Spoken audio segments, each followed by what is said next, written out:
Autour du couvent, l'association autour de l'école se retrouve accompagnée par 45 enfants au couvent d'Oberbronn pour partir à la chasse. Mais ce type de chasse est sans danger, les enfants chassent les œufs déposés par le lapin de Pâques, la poule et les petites cloches. Pour les faire patienter, un petit moment de chant leur est proposé. Accompagnés par un accordéoniste, ils se prêtent au jeu et font la part belle à la souris verte et ses copines.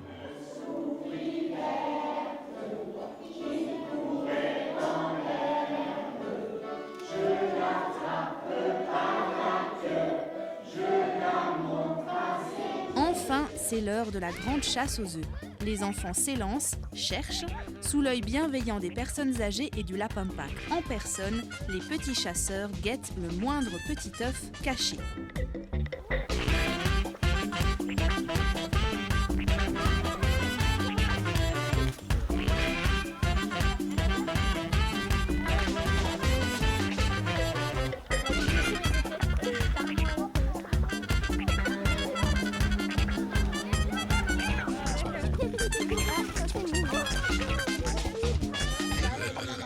À la fin de la chasse, tous les œufs sont récoltés et redistribués.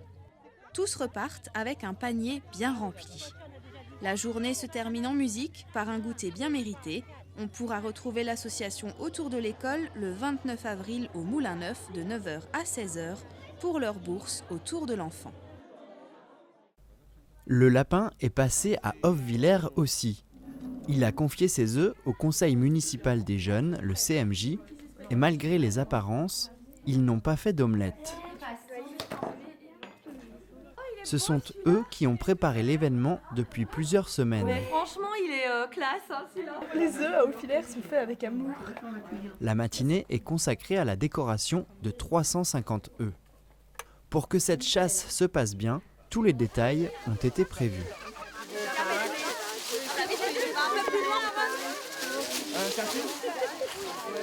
D'abord, on s'est réparti les tâches, qui allait cuire les œufs, parce qu'on a chacun en fait cuit des œufs durs de notre côté.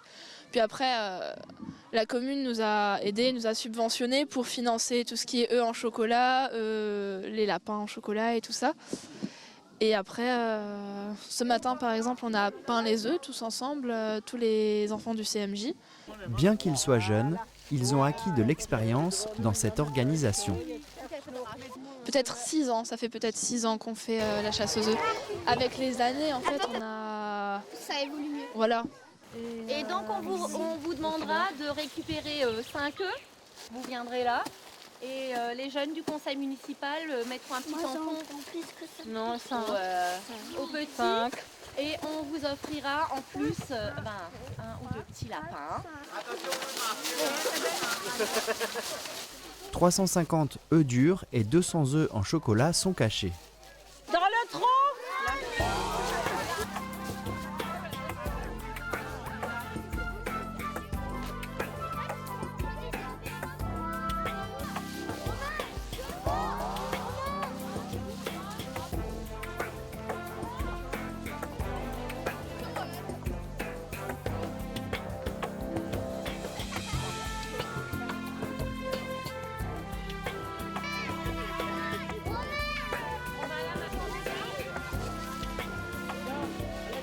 Sur chaque terrain, 2 œufs ont des signes distinctifs.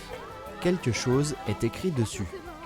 Le ASO, donc Association sportive de Hoffwiller, et le OFF, donc c'est le Hoffwiller, donc voilà. C'est les 2 œufs spéciaux. Donc eux on les cache un petit peu plus que les autres. Pour le ASO on gagne un ballon et le OFF on gagne un grand lapin. Et ça il y a dans tous les terrains, dans enfants et moyens et grands. Tous les œufs ont été trouvés. Enfin, normalement, même les parents ont ratissé le terrain. Dernière récompense bien méritée, un goûter pris en commun avec des gâteaux et du chocolat bien sûr. C'est le monde de la danse et celui du cirque qui ont vu partir une jeune étoile emportée par la maladie.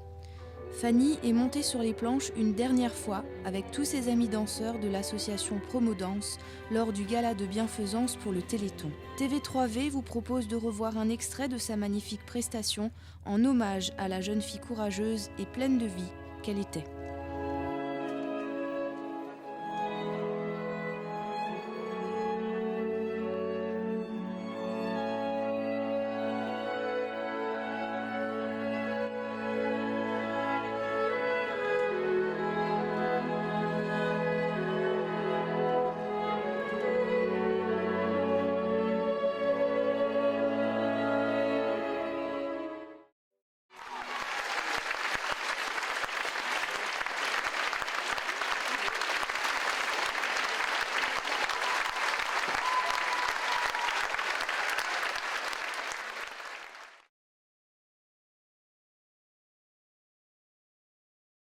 Bonjour à tous, nous nous retrouverons au jardin de la Ferme Bleue à Utenhofen avec Jean-Louis Curat cette fois. Bonjour Jean-Louis.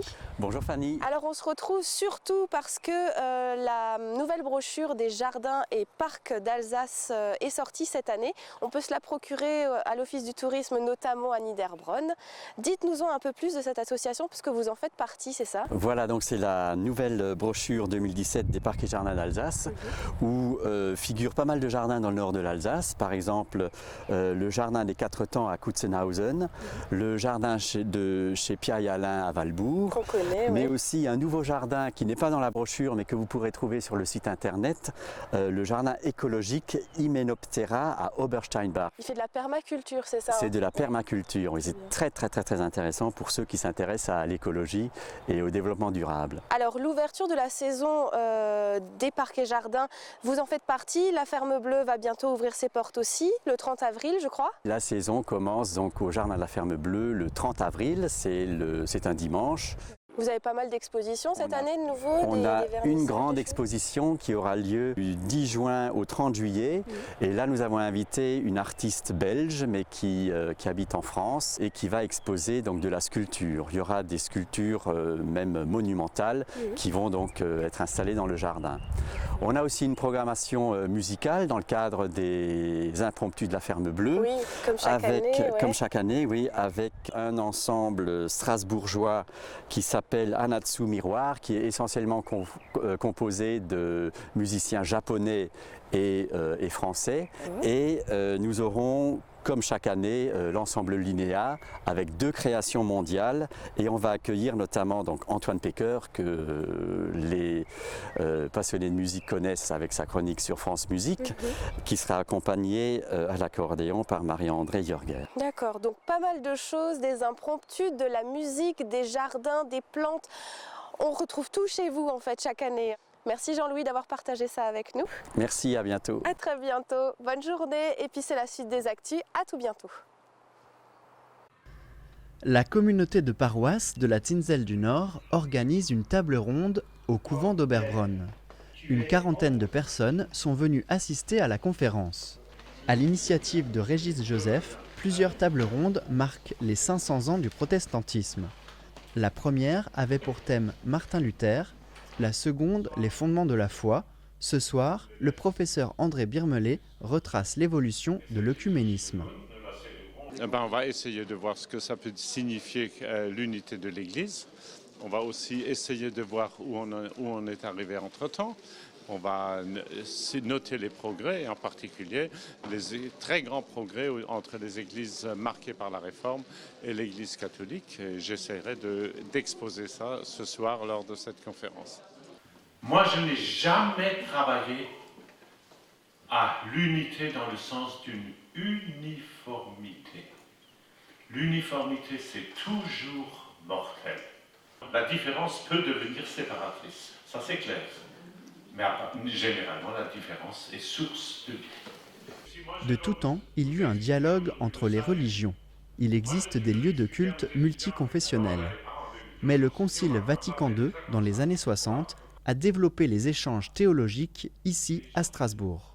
Je suis pasteur luthérien d'Alsace-Lorraine Et ça fait plus de 40 ans maintenant que je travaille dans le dialogue théologique entre les églises chrétiennes au niveau mondial. Je travaille pour la Fédération luthérienne mondiale dans un centre de recherche à Strasbourg. La soirée a bousculé les idées reçues. Beaucoup plus que vous ne le croyez. Et la communion est beaucoup plus grande que vous ne le croyez. Les relations entre les religions évoluent. D'ailleurs, on trouve aisément un point commun entre toutes les religions monothéistes, la croyance en un Dieu unique.